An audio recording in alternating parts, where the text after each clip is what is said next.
Mesdames et messieurs, certains candidats recalés continuent de faire le tour de la planète pour faire croire que des institutions ou personnalités influentes du monde feraient actuellement pression sur les autorités ivoiriennes afin de prendre des mesures exceptionnelles visant à les intégrer dans le processus électoral. Ce sont des contre-vérités qu'ils servent à leurs partisans. La semaine dernière, et comme elle en a l'habitude à la veille de chaque élection, il a suffi que l'ONU envoie une délégation pour échanger avec les acteurs politiques pour que cette opposition se mette encore à fantasmer sur des prétendus objectifs cachés de cette mission. Le nouveau narratif serait celui-ci.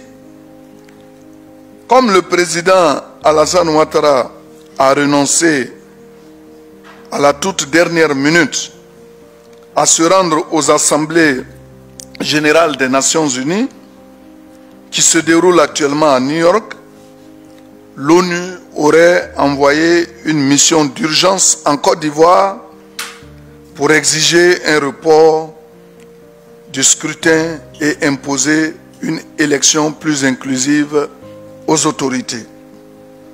En clair, selon eux, l'ONU serait venue déchirer la copie de la décision du Conseil constitutionnel et imposer ses propres règles à tous les acteurs.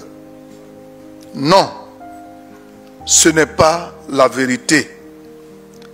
Les Nations Unies respectent nos institutions et la souveraineté des États membres.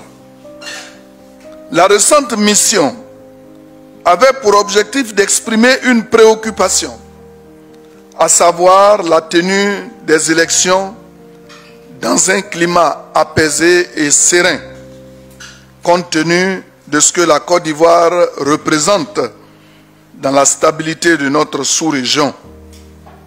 C'est la raison pour laquelle la mission a rencontré tous les acteurs politiques pour leur faire comprendre la nécessité de faire en sorte que le scrutin soit apaisé.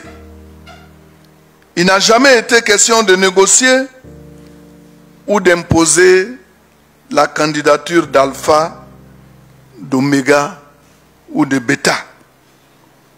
D'ailleurs, la mission onusienne s'est achevée et tout le monde a pu prendre connaissance de la déclaration du chef de mission.